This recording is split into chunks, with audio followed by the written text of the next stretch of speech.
credenza, non si può dire, però bisogna crederci. No, la credenza è quella che poi cade se ci sbatti la testa sopra. Giustamente. È un martedì pazzesco. Rumori incredibili, rumori. Amici bellini, vi voglio dare un po' di positività. Sono proprio io, Saverio Solido, e la situazione è quella che è, lo sappiamo, siamo in grossa difficoltà, addirittura probabilmente dobbiamo improvvisare un falso 9 tra Elmas, Insigne, Politano. Non lo so perché così magari non diamo punti di riferimento a una squadra che si vuole difendere e magari non lo so, sono un po' troppo positivo. Il capitano, magari un calcio di punizione, una cosa, una mischia in aria, non lo so, fai un gol subito. Godetevi il video con Emi Scouting perché almeno lui ci parla del Granada e sappiamo che viene da e poi iscrivetevi al canale, lasciate un like perché è importante, e poi magari, visto che tra poche ore parla anche Gattuso, che ne so, ne parliamo su Instagram, vediamo una cosa del genere, è importante. Vi bacio, godetevi l'intervista. Amici bellini, è un ritorno, ovviamente, non lo devo nemmeno presentare, mi scoccio. Emilio Sesto di Emi Scouting. No, non sputare. C'è mancato poco. Da Granada, perché quando noi invitiamo delle persone lo invitiamo con cognizione di causa, e quindi Emilio, saluta gli amici bellini che ti amano. Ma io li saluto sempre con grande affetto, soprattutto perché ogni volta quando vengo, insomma, è una festa. Poi veramente ancora nessuno mi ha idolatrato per la maglia di Maradona dell'Argentina, questo lo devo dire. Sicuramente rimedieranno nei commenti per questo video. Oggi che registriamo è martedì, domani che quindi questo video, oggi per voi che leggono, che si vede, è comunque martedì, quindi ti chiedo Emilio, noi abbiamo delle notizie, insomma il Granada ha perso con l'ultima in classifica, che, insomma ha preso 3 gol da una squadra che ora è uno dei peggiori attacchi e il Granada è una delle peggiori difese. Molto turnover, vero? Ma abbastanza, neanche più di tanto, perché anche loro hanno delle assenze, non se lo possono permettere, però qualche rotazione c'è stata. Però effettivamente, diciamo, non se l'aspettava nessuno, va, mettiamola così. Ok, perché sai, io la vedo tragica, ma dalla parte del Napoli, ma noi dobbiamo fare 3 gol, non subirne nessuno. Tu una minima speranzella ci hai detto, semplicemente il Napoli creda nei propri mezzi e faccia il Napoli, perché si potrebbe anche fare. Il Granada non è invalicabile, non ha questa difesa così arcigna. No, è così. Io parto ora, è che il Napoli c'ha tutto un discorso infortuni che lo sai meglio di me, che deve essere valutato, però il Granada sicuramente ha un portiere fortissimo, spesso non si parla del portiere, che tra l'altro andrà in scadenza, sponda Napoli. Chissà. Questo poi un discorso sul mercato a fine video, se sticcano fino alla fine, sticcano. Sì, quindi occhio al portiere che è fortissimo, sembra ci sia anche l'Inter. Io l'ho ripetuto anche da te, valuto la spina dorsale del Granada abbastanza forte, cioè difensori centrali, centrocampisti centrali e punta centrale soldato quando c'è, però il resto ragazzi è fattibile. Sugli esterni ci sono giocatori indisciplinati dal punto di vista tattico, quindi se io fossi tifoso del Napoli o comunque qualcuno dello staff, credenza, non si può dire, però bisogna crederci. No, la credenza è quella che poi cade se ci sbatti la testa sopra. Giustamente. Quindi restano infortunati Soldato e Suarez, chiedo. Sembra di sì. Ok. Però c'è stato il colpo di scena all'andata di Montoro. Ecco. Quindi non si sa mai. Conosco i medici del Granada, ecco, questo forse non l'ho mai detto. Ora non li ho contati, ma la prima squadra avrà, non dico 10 dottori, ma un corpo medico bello fattizzo, quindi sono bravi, sono anche bravi. E qui mi riporti alla questione, insomma, della petizione, perché io poi siamo tra di noi, chissà quanti si vedono questo video, ma insomma anche la radio ufficiale del Napoli, Radio Kiss Kiss, ieri praticamente tutta la trasmissione era impostata su strutturare meglio, su avere delle figure professionali. Emilio, questi si guardano le nostre live. Io l'ho visto il video. Che ti pensi che non ti seguo? Io ti seguo e sono rimasto male quando ho sentito le tue parole. Sicuramente così ti seguono. Amici, mi prendo la responsabilità, così dagli fuori. Io non ho nulla da perdere. Date i meriti giusti a chi fa le cose, perché una citazione, non un ringraziamento che poi sembra che uno chissà che vuole, però anche per costruire un confronto, porca la miseria, non è che loro l'Olimpo... hanno fatto arrabbiare pure Emilio Sesto. Io praticamente, cioè, veramente non dico niente, ma da New York perché almeno quando Chiarello l'ha detta nell'altra radio...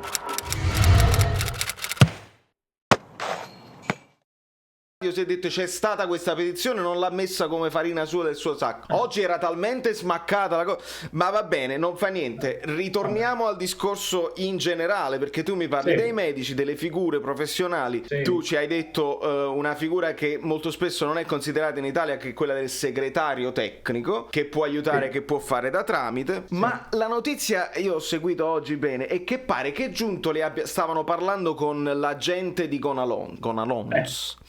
E insomma, varie domande, pare che Giuntoli abbia chiesto ai dirigenti del Granada notizie su alcuni giocatori, ovviamente non fanno nomi. Ora però andiamo un po' noi per esclusione, no? Non penso giocatori vecchi, ma caccio il tacchino. Se chiedo io a te, terzino sinistro c'è questo Neva. Niente di che. No, è anche bravo, ma è vecchia scuola a Granada, non lo so, difficile immaginarlo lontano, però un discorso che fino a se stesso anche, perché nel calcio poi... tutto può essere. Lanciamo questi nomi, poi vediamo se... Folchier, che sta invece dall'altra parte, terzino destro, ala, un po' a tutta fascia. Ma sì, lui lo vedo un po' più movibile dal punto di vista del mercato, però secondo me sponda Napoli, secondo me il Napoli lì deve migliorare sui terzini, quindi...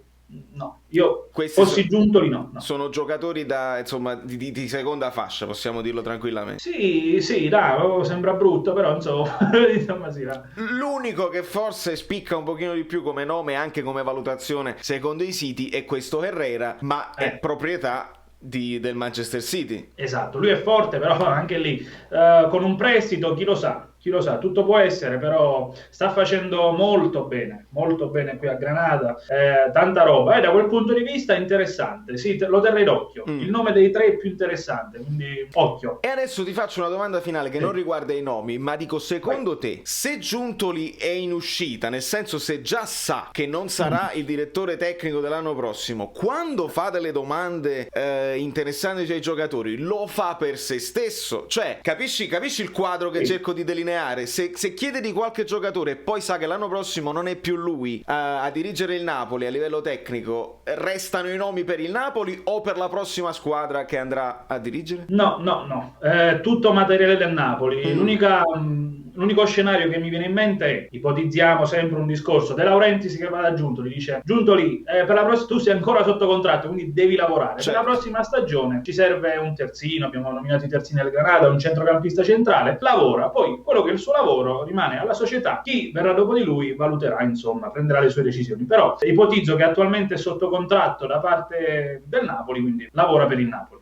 È chiarissimo, quindi sono dei dossier, si sono chieste delle informazioni, il dossier resta alla società e poi loro fanno le valutazioni. Devi sapere che in una squadra di Serie A, tutte le squadre ora, a seconda del software utilizzato, ci sono degli strumenti, dei veri e propri database dove noi osservatori, ad esempio, inseriamo le nostre schede tecniche, poi il lavoro va incrociato con quello del capo osservatore, con quello del direttore sportivo, quindi ci sono delle valutazioni, magari poi te lo faccio vedere, però alla fine tutto rimane in mano alla squadra, quindi quello che tu svolgi come lavoro è il materiale della squadra, anche perché ipotizziamo Giuntoli in una squadra con un budget l'anno prossimo da 2 milioni, no, magari cerchi giocatori da 15, comunque è inutile. Certo, quindi potrebbe portarsi dietro l'idea, però nel frattempo il lavoro che ha fatto è rimasto alla società e quindi è chiarissimo. Emilio, previsioni, noi pronostici qua non ne facciamo perché veramente lasciano il tempo che trovano. Percentuali di ribaltamento? Allora, io dico una cosa, il pronostico non lo faccio, oddio, lo faccio implicitamente, però io ci voglio credere, io tifo per le italiane ogni volta, non tifando nessuna squadra, per me è facile, si deciderà ai supplementari.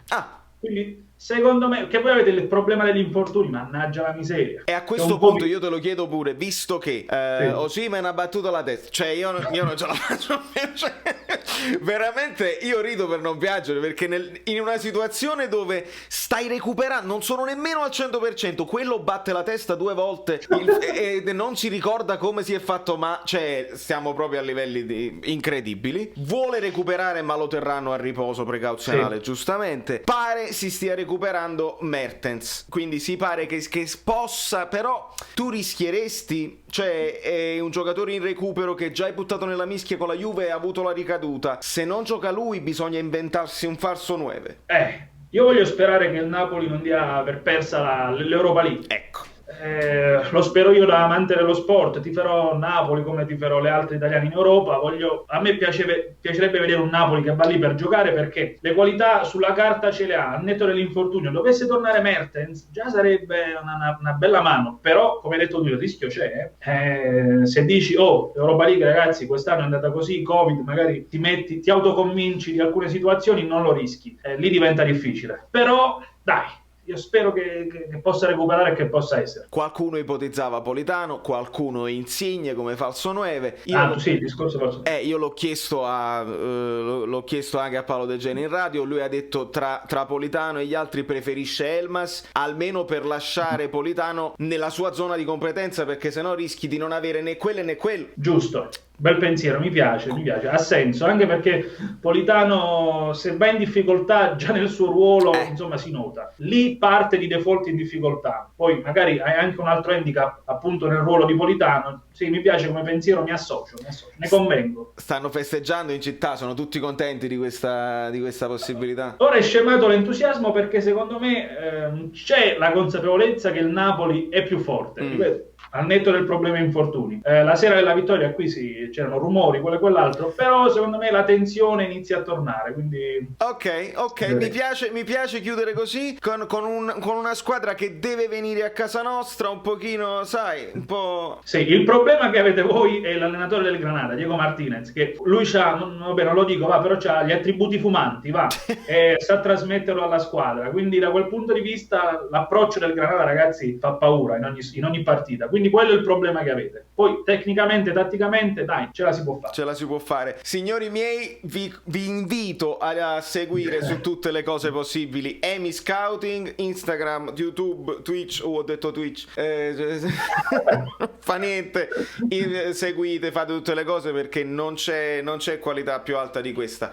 Ti ringrazio tantissimo, Emilio. Il ringraziamento come sempre è tutto mio, ragazzi. Per me è un onore, ogni volta mi diverto, il confronto quando è sano, ragazzi, io ci sguazzo, anzi per me è durato troppo poco, però voi ci vediamo quando volete, ovviamente. Un bacio grande. Amici bellini, siamo arrivati a 5.000, bravi, ma adesso abbiamo un altro obiettivo, sono i 7.500. Dopodiché la giveaway avrà il sapore di magliette un po' diverse. Iscrivetevi al canale, c'è stato da Saverio Solo, non mi ricordo come mi chiamo.